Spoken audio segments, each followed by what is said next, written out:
सामान्य जनतेचा बुलंद आवाज, सत्य पोलीस टाइम्स।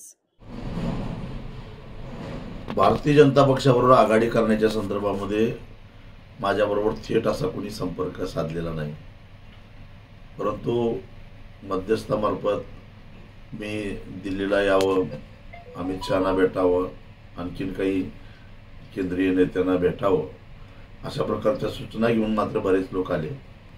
परंतु स्वाभिमानी शेतकरी संघटनेचा निर्णय हा 2 वर्षापूर्वीच झालेला आहे, कुठल्याही आघाडीशी संबंध ठेवायचे नाही।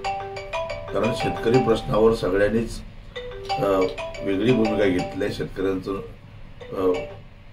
शेतकऱ्यांचा तोटा होईल अशा प्रकारची धोरणं सगळ्यांची राहिली आहे। त्यामुळे आता आम्हाला चळवळीच्या पलीकडे कुणाबरोबर संबंध ठेवायचे नाही, म्हणून कोणाचं कसलंही काही प्रस्ताव आला तरी सुद्धा आम्हाला त्याच्यामध्ये फारसं स्वारस्य नाही।